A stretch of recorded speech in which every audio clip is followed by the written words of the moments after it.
We have been following our man-made citizen, the corporation, and discussing his personality traits. Is the damage and destruction that a corporation causes sustainable? And is there a solution? What can we do?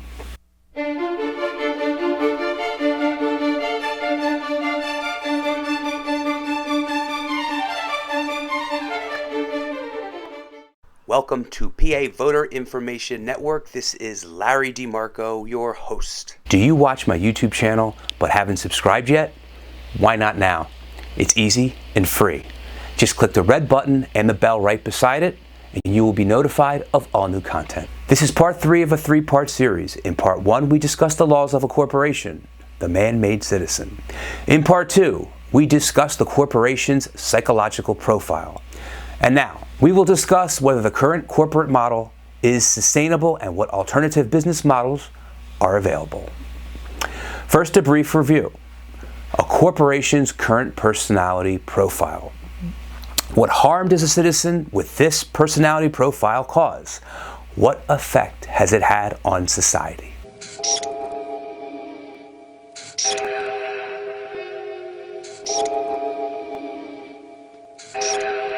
They would have all the characteristics. And in fact, in many respects, a corporation of that sort is the prototypical psychopath. Typical company of the 20th century. Extractive, wasteful, abusive, linear in all of its processes. Taking from the earth, making, wasting, sending its products back to the biosphere, waste to a landfill.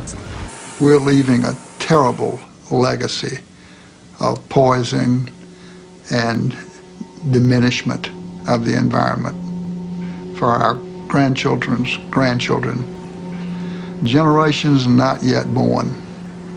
Some people have called that intergenerational tyranny, a form of taxation without representation levied by us on generations yet to be. It's the wrong thing to do. One day, early in this journey, it dawned on me that the way I've been running Interface is the way of the plunderer. Plundering something that's not mine, something that belongs to every creature on earth. And I said to myself, my goodness, the day must come when this is illegal, when plundering is not allowed. I mean, it must come. So I said to myself, my goodness, someday people like me will end up in jail. There is a solution to liberate corporate decision makers from having to make such selfish decisions. It's called the B Corporation, which is short for the Benefit Corporation. It has been a gradual change throughout the country, and Benjamin Anderson of B-Lab explains the new Benefit Corporation, which has been in existence for only about 10 years, a relatively short time. Watch. And people wanting to use business as a force for good. And so there are now 2,300 certified B Corps in 50 countries around the globe and 120 plus industries. That community of certified B Corps has leveraged the creation of what we call the Benefit Corporation, the legislation that allows and requires a board to govern the company in a way that considers other stakeholder interests. There are 5,000 Benefit Corps in the United States. Benefit Corp has passed in Italy, and that legislation is in play in several dozen other countries around the globe. We also have now over 50,000 companies that are using the B Impact Assessment, the tool that we use to apply the standards to certify companies. But that community of 2,300 certified companies has leveraged or attracted 50,000 other companies to use the tools and that standards to serve as the guardrails for running a better business. How did the shift come about? Professor John Montgomery of Hult Business School explains the transition to MBA graduate students. There's a paradigm shift underway in the global economic system. The current paradigm, which is maximize profit for shareholders, and foist all the negative consequences of corporate behavior that you can get away with off on the commons, is about to be replaced by a new one, which is optimize profits and provide a material positive impact on society and the environment. So what the benefit corporation starts to do is activate the new paradigm and provide a legal foundation and a legal framework for businesses like Mikhail's. So it becomes possible to set up a business where you commit to optimize profit and provide a material positive impact on society. The directors have fiduciary duties to not only the shareholders, but all of the corporation stakeholders, including society and the environment.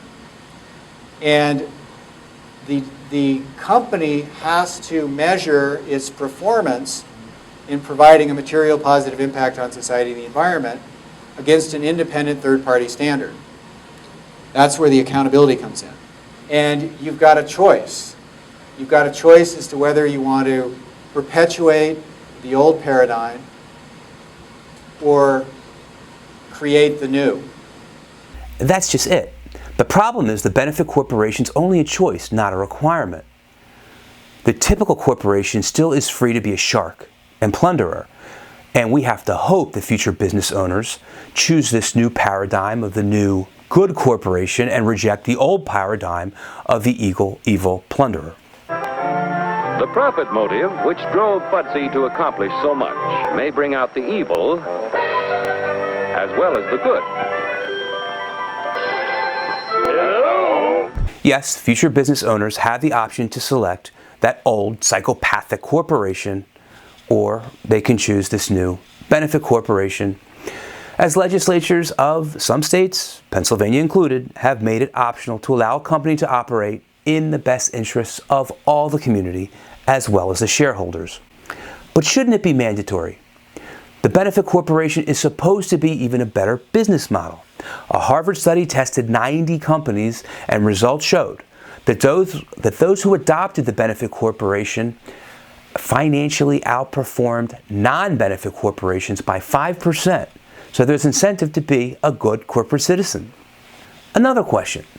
Has the mainstream media sufficiently educated you about corporate behavior and the selfish legal restrictions on them? The dangers to the community? Knowing that now that there's a choice, do you believe that there's sufficient societal pressure for all companies to be a benefit corporation? Please let me know what you think. Shouldn't a benefit corporation be mandatory? And if it's not mandatory, shouldn't there be transparency about which type of corporation a corporation chooses? Do you think the mainstream media has done a good job of publicizing this important issue? So a call to action. We as citizens have the power to spend and invest in only companies who are good corporate citizens. We also can insist on voting only for lawmakers who pass laws requiring transparency and good behavior, not only from natural persons, but also from our corporations. You've got a choice as to whether you want to perpetuate the old paradigm or create the new. Although passing optional B Corporation status is certainly a good start, we as a people should demand the same good behavior from all our corporate neighbors as is demanded from natural human beings. This has been part 3 of a 3-part series. If you haven't seen part 1 and 2, try them out and complete the set. Thanks for watching. Let me know what you think in the comment section below. I hope you enjoyed this video, and if you did, please click the like button and send the link to a friend that you think will enjoy it as well. I'm signing off. Tune in next time. Bye for now.